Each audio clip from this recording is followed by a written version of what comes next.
Thanks for joining us. This is OmniView, episode 33 for April 15th, 2026. Balanced news perspectives. Here's the news, the perspectives, and the questions worth asking. U.S. military claims Iran blockade has completely halted economic trade as Trump criticizes Pope Leo over the conflict. The U.S. military states that its blockade of Iranian ports has fully stopped economic trade into the country. The operation involves more than 10,000 armed forces members, along with warships and planes as part of the ongoing Middle East crisis tied to the U.S.-Israel war against Iran. Chinese tankers and other vessels have reportedly made U-turns after passing through the Strait of Hormuz, while President Trump has hinted at the possibility of returning to talks potentially in Pakistan. Different outlets frame this development in distinct ways. The Guardian reports American boasts that the blockade will incapacitate Iran's economy while highlighting feverish Pakistani and Saudi diplomacy aimed at facilitating renewed peace talks and reflecting interest in de-escalation. Al Jazeera presents the U.S. Central Command's assertion of a total halt in trade alongside details of the military assets involved, framing the move as a significant escalation. The BBC connects the conflict to tightening economic pressures on the UK government, where a subdued economy makes public spending trade-offs more difficult.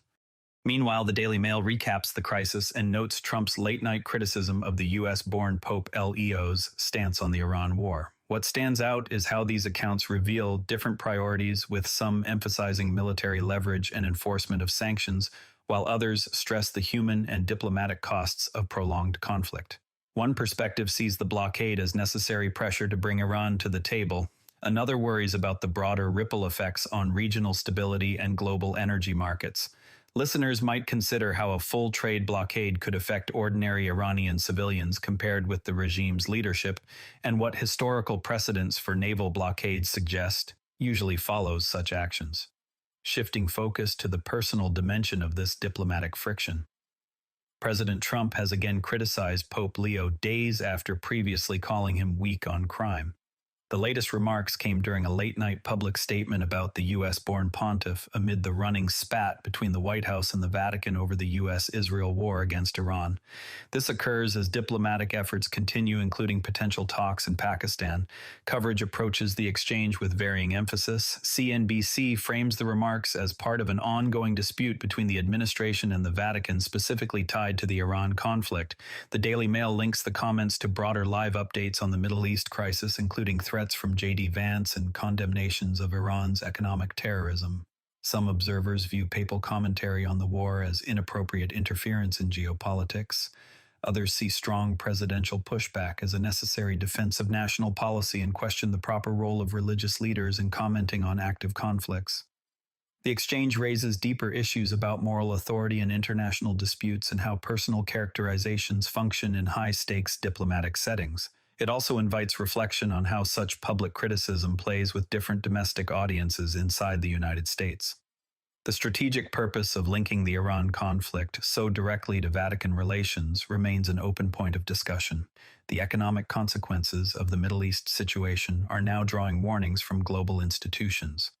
Australian Treasurer Jim Chalmers responded to an International Monetary Fund alert about potential severe global economic scenarios.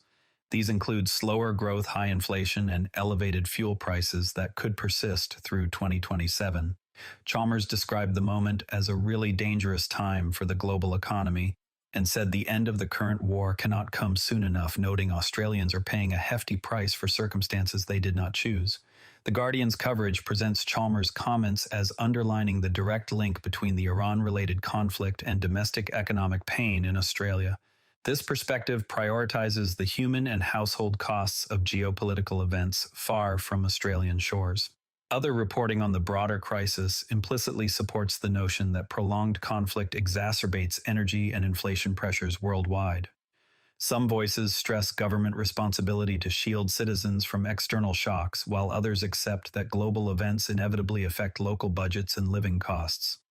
The situation prompts several lines of inquiry. How directly do conflicts in the Middle East translate into higher fuel prices for countries like Australia? What policy tools remain available to governments facing externally driven inflation?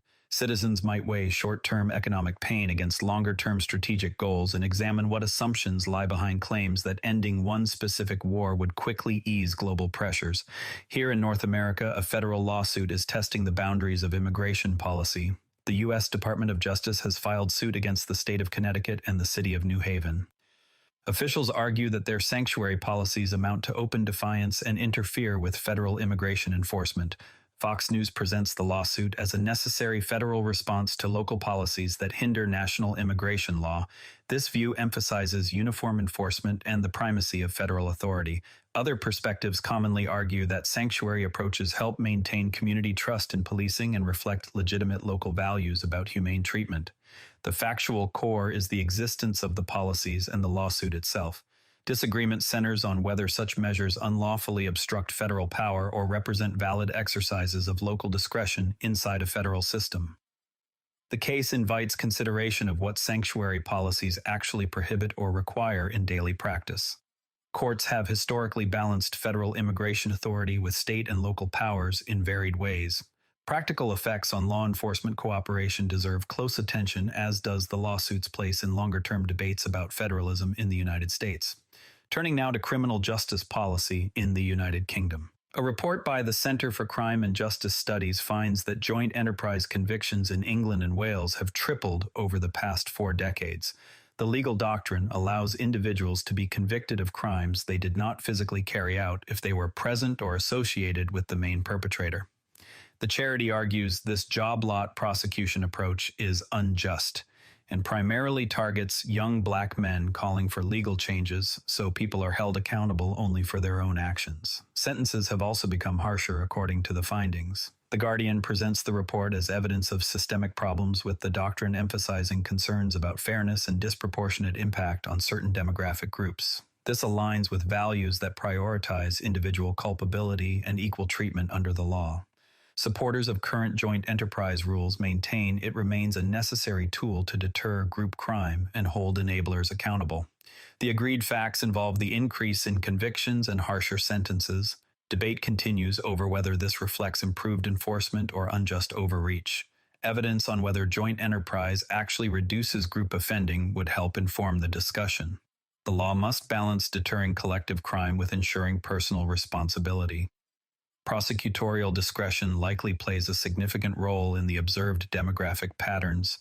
Any changes to the doctrine could affect conviction rates for serious crimes in ways that deserve careful forecasting.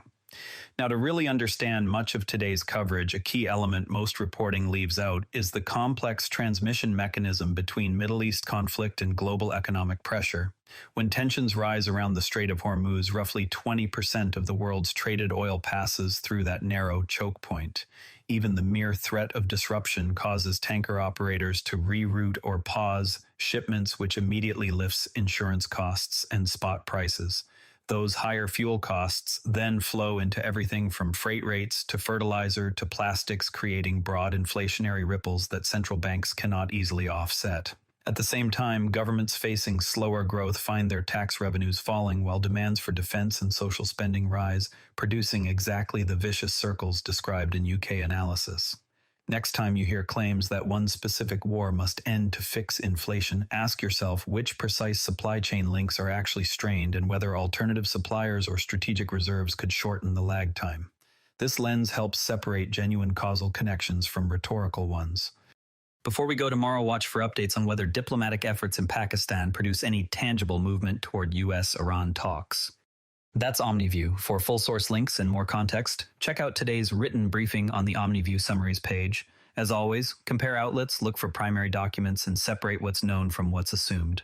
If balanced perspectives are valuable to you, share this with a friend and subscribe wherever you listen. See you tomorrow. This podcast is curated by Patrick, but generated using AI voice synthesis of my voice using ElevenLabs.